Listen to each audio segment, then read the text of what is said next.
우리가 읽은 말씀에는 삶을 포기하고 싶을 정도로 절망 가운데 살다가 다른 한 사람을 만나 새로운 삶을 살게 된 사람의 이야기가 나옵니다. 한 사람은 앞을 보지 못하는 거지 바디메오요, 다른 한 사람은 그를 부르시고 그의 눈을 뜨게 하신 예수 그리스도입니다.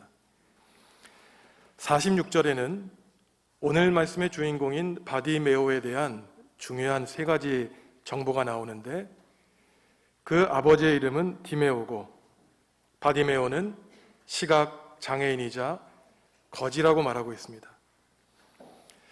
바디메오는 앞을 못 보는 사람이었습니다. 몸이 건강하지 못하니 가난하게 사는 것도 억울한데 시각 장애인이라는 이유 하나 때문에 사람들에게 손가락질을 당하기까지 했죠. 고대인들인 어떠한 사람이 장애를 입고 태어나는 것을 그 사람이나 그 부모가 하나님께 죄를 지어 벌을 받는 것으로 생각했습니다. 하지만 이것은 완전히 잘못된 생각이죠. 요한복음 9장을 보면은 태어날 때부터 앞을 보지 못한 사람이 그 사람의 잘못 때문입니까?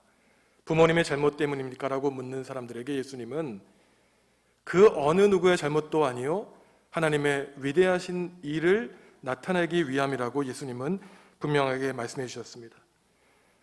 바디메오가 그러했죠. 그는 육적인 눈으로는 앞을 못 보는 사람이었지만 영적인 눈으로는 그 어떠한 사람들보다 깨어있는 사람이었습니다. 오늘 말씀을 보시면 바디메오가 외친 짧은 세 마디 외침에 그의 훌륭한 믿음, 그의 영성이 나타나는데, 그가 한 세 마디 말은 그가 한 기도입니다.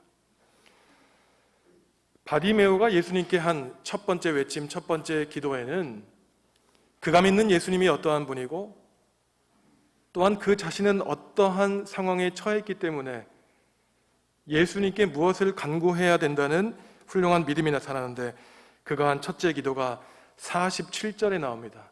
우리의 기도를 함께 읽겠습니다. 나사렛 예수시란 말을 듣고 소리질러 이르되 다윗의 자손 예수여 나를 불쌍히 여기소서 하거늘. 아멘.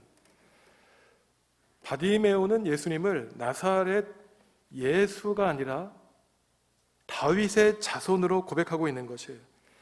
수많은 사람들은 나사렛 그 촌동네에서 무엇 대단한 인물이 나오겠냐고 비아냥댔습니다. 하지만 그의 앞에 나사렛 예수가 지나간다는 소식을 들은 바디메오는 그를 다윗의 자손이라고 불렀어요. 다윗의 자손은 이스라엘 백성들이 수백 년 동안 기다려온 구세주 메시아 그리스도를 뜻합니다. 죄와 고난에서 자신을 견뎌질 사람으로 바디메오는 예수님을 인식하고 있었죠. 예수님이 지나가실 때 그는 길가에 앉아 있었습니다. 거지였기 때문이에요. 수많은 사람들을 불쌍한 눈으로 쳐다보며 동냥을 구걸을 하고 있었어요. 그는 그때 예수님이 지나가신다는 소식을 듣고 다윗의 자손 예수여 나를 불쌍히 여기소서라고 간절히 기도했습니다. 자신을 불쌍히 여겨달라는 기도는 나의 처지를 보아달라는 긍휼을 바라는 기도, 나를 고난과 죄에서 구원해달라는 구원을 요청하는 기도, 또한 자신의 죄를 용서해달라는 회개의 기도이지요. 바디메오는 자기가 안고 있는 문제를 분명하게 알고 있었기 때문에 자신의 처지에서 구원해 주실 예수님께 자기를 고쳐달라고 간절히 기도하고 있습니다. 바디메오처럼 예수님을 구주로 고백하는 사람, 예수님을 만난 사람은 나를 불쌍히 여겨달라고 기도해야 됩니다. 자신은 병들어 아프고 하나님과 사람에게 죄를 지었기 때문에 죽을 수밖에 없는 불쌍하고 가련한 존재임을 주님께 고백해야 됩니다. 내가 아파하고 내 곁에 있는 내 이웃이 병들어 있고 온 피조물이 고통 가운데 있음을 아는 사람은 자기 자신과 이웃과 피조 세계를 불쌍히 여겨달라고 겸손히 기도하죠. 누가복음 18장을 보시면 서로 다른 두 사람이 다른 모습으로 기도하는 장면이 나옵니다. 누가복음 18장 11절과 13절 말씀 함께 읽습니다. 바리새인은 서서 따로 기도하여 이르되 하나님이여 나는 다른 사람들 곧 토색, 불의, 간음을 하는 자들과 같지 아니하고 이 세리와도 같지 아니함을 감사하나이다. 세리는 멀리 서서 감히 눈을 들어 하늘을 쳐다보지도 못하고 다만 가슴을 치며 이르되 하나님이여 불쌍히 여기소서. 나는 죄인이로소이다 하였느니라. 아멘. 바리새인은 서서 따로 기도하고 있어요. 사람들이 보이는 곳에서 기도하면서 자기를 드러냅니다. 반면에 세리는 감히 하나님과 사람 앞에 나설 수 없기 때문에 멀리 서서 홀로 기도하고 있어요. 바리새인은 자신의 의를 하나님께 기도하고 있습니다. 이 세리와도 같지 않음을 감사하다고 기도하고 있어요. 하지만 백성에게 세금을 걷어서 로마 제국주의에 바칠 수밖에 없었던 이 세리는 사람들에게 손가락질 당하면서 하나님, 제 사정을 아시지 않습니까? 저를 불쌍히 여겨 주십시오라고 세리는 고개를 숙이고 가슴을 치며 하나님께 기도하고 있습니다. 예수님이 누구의 기도를 받아주실까요? 기도하는 방법에는 여러 방법이 있습니다. 우리는 보통 소리쳐 기도하는 통성 기도를 많이 드리지만 이외에 묵상 기도, 관상 기도, 거룩한 기도 등 기독교 역사에는 수많은 기도 방법이 있어요. 그 가운데 예수의 기도라고 하는 기도 방법이 있습니다. 이 예수의 기도는 특히 동방교회에서 기원 후 5세기부터 1500년 전부터 드리는 기도예요. 이 기도는 예수님의 이름을 부르면서 자신을 불쌍히 여겨달라고 기도하는 것입니다. 다윗의 자손 예수여 나를 불쌍히 여기시옵소서. 하나님의 아들 예수 그리스도시여 가족을 불쌍히 여겨주십시오. 하나님의 아들 예수 그리스도시여 교회를, 사회를, 이 민족과 결례를 불쌍히 여겨주십시오. 기도하는 것이 바로 예수의 기도예요. 끊임없이 반복해서 기도하는 이 불쌍히 여겨달라고 기도하는 이 기도를 통해서 기도하는 사람은 나를 불쌍한 눈으로 쳐다보시는 하나님의 눈길을 발견하게 됩니다. 그 기도를 수없이 반복하면서 이미 치유와 하나님의 응답이 들어있어요. 나를 불쌍히 여겨달라고 하는 그 기도 가운데 하나님의 은혜와 사랑을 깨닫게 됩니다. 죄를 용서받게 되죠. 내 이웃이 아파한다는 사실을 깨닫게 되고 고통 가운데 우리는 하나로 연대하게 되어 하나님의 백성으로 하나가 됩니다. 이처럼 바디메오는 자신을 불쌍히 여겨달라고 예수님께 기도했습니다. 하지만 사람들의 반응은 달랐어요. 이 불쌍한 바디메오를 저지하고 있습니다. 시끄럽다고 야단치며 조용히 하라고 얘기하고 있어요. 48절 말씀 함께 읽습니다. 많은 사람이 꾸짖어 잠잠하라 하되 그가 더욱 크게 소리 질러 이르되 다윗의 자손이여 나를 불쌍히 여기소서 하는지라. 여기서 많은 사람은 예수님을 따르던 무리였어요. 며칠 지나면 이스라엘의 최고 명절인 유월절이 다가옵니다. 유월절은 이스라엘 백성이 이집트에 400년 동안 노예 생활에서 해방된 것을 기념하는 가장 중요하고 큰 절기였어요. 그러한 이 유월절이 되면 전국 각지에서 수많은 순례객들이 예루살렘 성전에 찾아오는 것이었습니다. 이들은 기대감을 가지고 예루살렘 청성전에 찾아왔죠. 많은 기도 제목을 갖고 예수님께 경배하기 위해 성전에 왔습니다. 하지만 이들은 화려한 종교 축제에는 관심을 기울이지만 앞못 보는 불쌍한 거지 바디메오에게는 눈길 하나 주지 않아요. 화려한 예배 가운데 긍휼한 마음은 하나도 없는 것입니다. 약한 사람이 입을 다물게 하고 오히려 꾸짖게 하고 있어요. 하지만 바로 이때 바디메오는 수많은 사람들의 저지에 굴하지 않고 더 소리쳐 기도합니다. 저지하면 저지할수록 더 소리쳐 다윗의 자손이여 나를 불쌍히 여기소서 절규하며 기도하고 있어요. 바디메오의 시선은 자기를 저지하는 수많은 사람의 무리에 있지 않았습니다. 자기의 시선은 오직 예수 그리스도에게만 꽂혀 있었죠. 소리 지르면 그만두라는 많은 사람들의 소리를 잡소리로 여겼습니다. 그는 오직 예수님의 짧은 음성, 내가 너를 구원해 주겠다라고 하는 그 음성에만 귀를 기울이고 있죠. 지방에서 예루살렘까지 와서 순례하려면 많은 시간과 여유가 돈이 필요했습니다. 바디메오는 그러한 사람들의 그 요구에 굴하지 않고 더 소리 높여 기도하는 그 모습에서 우리는 그 바디메오가 지금까지 자기를 지긋지긋하게 억눌렀던 끔찍한 몸과 마음의 상태에서 벗어나려고 몸부림치는 간절한 사람이었음을 우리는 잘 알고 있습니다. 예수님이 지나치시는 그 순간 그 접촉을 놓치면 자기가 지금까지 살아왔던 그 억울하고 비참한 인생이 그대로 끝날 것이라고 생각했던 것이죠. 그러니 있는 그대로 젖먹던 힘까지 다하여 예수님을 소리쳐 불렀던 것입니다. 예수님을 만나는 그 순간을 절대 놓칠 수 없었죠. 자신의 신세를 한탄하고 살았다면 그는 구원받지 못했을 것입니다. 여러분은 어디를 바라보고 계십니까? 어디를 주목하고 사십니까? 어떠한 음성을 들으시나요? 수많은 사람들의 시선에 그 평가에 관심을 가지십니까? 아니면 진정 나를 향하신 예수님의 시선을 바라보고 계십니까? 수많은 사람들의 음성에 귀 기울여 있지만 정작 예수님이 우리에게 말씀하시는 나를 향하신 그 음성을 외면하고 있지는 않습니까? 바디메오는 자기 자신을 알고 있었어요. 그는 진정한 자아와 대면했습니다. 나는 병들어 있고 나는 구제불능이고 예수님을 만나야만 나의 그 문제가 해결된다는 것을 잘 알고 있었기 때문에 예수님을 만났던 그 순간에 다윗의 자손 예수야 나를 불쌍히 여겨달라고 간절히 기도했죠.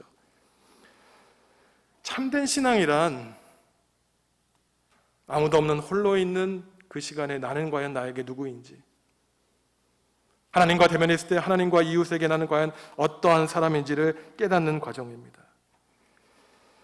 바디메오를 만난 예수님은 그를 부르시고 그가 바라는 것을 묻고 계세요. 그의 대답이 51절에 나오는데 우리가 함께 예수님의 질문과 바디메오의 대답 읽겠습니다. 예수께서 말씀하여 이르시되 내게 무엇을 하여 주기를 원하느냐? 맹인이 이르되 선생님이여 보기를 원하나이다. 보기를 원하나이다. 그가 한 마지막 기도입니다. 자신을 불쌍히 여겨달라고 예수님께 간절히 기도한 다음에 자기가 평생 동안 한순간도 잊지 않고 기도해왔던 보기를 원하나이다. 마지막 기회로 여겼죠. 하지만 조금 이상한 것이 있습니다. 구세주이신 예수님은 우리가 안고 있는 모든 문제를 다 알고 계세요. 우리가 굳이 입 열어 기도하지 않더라도 바디메오가 눈을 뜨기를 바란다는 것을 다 알고 계십니다. 그런데 왜 굳이 내가 너에게 무엇하여 주기를 원하느냐 질문하고 계십니다. 그것은 내가 내 입으로 고개 숙여 하나님께 원하는 것을 고백하기를 예수님은 바라신다는 것이에요. 해주시면 감사하고 아니면 그만이고 이러한 태도가 아닙니다. 예수님만이 아니면 저를 구원할 사람은 이 세상에 아무도 없습니다. 보기를 원하나이다. 바디메오는 자신의 입으로 고백했죠. 또한 내가 너에게 무엇 해주기를 바라느냐라고 질문하시는 이유는 예수님도 바디메오에게 바라는 것이 있다는 사실이에요. 바디메오에게 가장 우선적인 것은 눈을 뜨는 것이었습니다. 그런데 만약에 바디메오가 돈을 많이 갖고 싶습니다, 좋은 직장을 갖고 싶습니다, 결혼하고 싶습니다, 엉뚱한 질문을 했다면 예수님은 그의 기도에 귀 기울이지 않으셨을 것입니다. 예수님이 원하시는 것은 단지 바디메오가 육적인 눈을 뜨는 것만이 아니라 영적인 눈을 떠 예수님을 만나고 예수님의 제자로 살기를 예수님은 바디메오에게 바라셨던 것이죠. 예수님이 바라시는 내용이 49절에 나오는데 우리가 함께 읽겠습니다.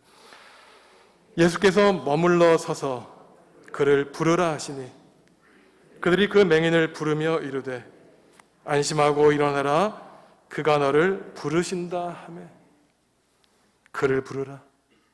그 맹인을 부르며 그가 너를 부르신다. 소명 부르심과 관련된 낱말입니다. 바디메오는 예수님을 부르며 기도했죠. 하지만 바로 그때 예수님이 바디메오를 부르고 계셨던 것이에요. 우리가 예수님을 안타깝게 부르며 기도하지만 그 순간에 동시에 예수님이 우리를 찾고 기다리시며 우리를 안타깝게 부르시는 것입니다. 너에게 무엇 해주기를 원하느냐? 예수님은 질문하고 계세요. 오늘 마가복음 10장의 이야기는 단지 시각장애인 한 사람의 이야기가 아닙니다. 나와 상관없는 이야기가 아니에요. 지금 이 이야기는 우리 모두를 향한 이야기입니다. 시력이 좋다고 건강한 사람이 아니죠. 몸의 문제만을 해결하는 것이 목적이 아닙니다. 이 세상에 아프지 않고 문제없는 사람은 아무도 없습니다. 그저 멀쩡한 척하고 살아갈 뿐이에요. 문제없는 척하고 살아갈 뿐입니다. 진정한 영적 장애인이 누구일까요? 나는 문제가 없다고 생각하며 살아가는 사람이에요. 사람들 앞에 서서 내가 어떠한 사람인데, 내가 매일매일 기도하는데, 저 세례를 갖지 않은 사람인데 자신을 옳다고 여기는 사람에게는 굳이 예수님이 필요 없습니다. 문제를 아는 사람, 자기가 아프다는 사실을 아는 사람, 예수님 없이는 내 문제가 해결될 수 없다고 겸허하게 기도하는 사람만이 예수님께 치유받을 가능성이 있죠. 예수님은 육적으로 많은 문제가 있는 사람들을 영적인 사람, 온전한 사람으로 한 단계 성장시키십니다. 49절에 보면 우리의 주목을 끄는 표현이 있어요. 예수께서 머물러 서서. 그냥 지나칠 수도 있었죠. 많은 사람들은 조용히 하라고 다그쳤지만 예수님은 안 못 보는 그 불쌍한 거지 바디메오 곁에 머물러 서 계세요. 정신없이 바쁘게 돌아가는 인생 가운데 예수님은 지금 저와 여러분 곁에 머물러 서서 무엇인가를 해주기를 원하신 것입니다. 바디메오는 그러한 예수님께 어떻게 반응할까요? 길가에 하염없이 앉아 동냥을 하던 그 거지 바디메오가 길가에 일어나 예수 그리스도의 길을 따릅니다. 52절 말씀 함께 읽습니다. 예수께서 이르시되 가라, 내 믿음이 너를 구원하였느니라 하시니 그가 곧 보게 되어 예수를 길에서 따르니라. 아멘. 길가에 하염없이 앉아있던 신세한탄하던 바디메오가 예수님을 만나니 길에서 일어나 예수를 길에서 따르고 있습니다. 바디메오는 앞을 못 보던 시각장애인 가난한 거지로 길가에 하염없이 앉아 세월을 한탄하고 살았죠. 사람들에게 손가락질 당하며 살았습니다. 하지만 그러한 바디메오가 주님께 자신의 문제를 간구한 뒤 육의 눈과 영의 눈을 뜨게 되어 주님을 보게 되죠. 동냥하던 길에서 예수 그리스도의 십자가의 길을 따르게 됩니다. 비참했던 과거와 완전히 단절하게 돼요. 과거와 단절하여 새 인생을 살게 된 그 상징이 50절에 나타나는데 우리가 함께 50절 읽습니다. 맹인이 겉옷을 내버리고 뛰어 일어나 예수께 나아오거늘. 예수님을 만난 다음에 가장 먼저 한 것은 겉옷을 벗어버린 것이었어요. 그가 입은 겉옷은 거지의 누더기였습니다. 하지만 그에게는 모든 것이었어요. 맹인 거지 바디메오는 그의 모든 것을 버리고 예수님을 따릅니다. 하지만 이 겉옷은 또한 그의 과거를 상징하는 것이었습니다. 우리도 겉옷을 입고 있어요. 여러분은 과거에 어떠한 겉옷을 입고 계셨습니까? 지금은 사랑과 예수님 앞에 어떠한 겉옷을 입고 계신가요? 예수님을 만나기 전 예수님을 따르는데 방해했던 바디메오의 그 거지의 누더기는 과연 우리에게 무엇입니까? 가난의 겉옷인가요? 질병의 겉옷입니까? 하지만 잘 생각해야 됩니다.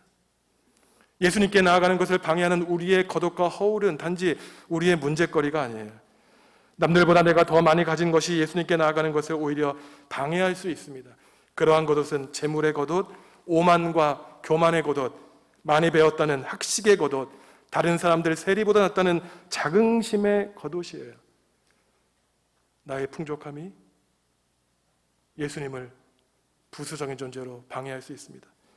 부자 청년 얘기를 잘 아시죠? 어떻게 예수님의 제자가 될 수 있겠습니까? 예수님이 물으셨어요. 네가 다 알고 있다. 십계명 말씀 잘 지켜라. 예수님 제가 다 지켰습니다. 그러자 예수님이 무엇이라고 하시죠? 네가 가진 것 다 팔고 나를 따르라. 두려운 얼굴을 가지고 예수님 곁을 떠났습니다.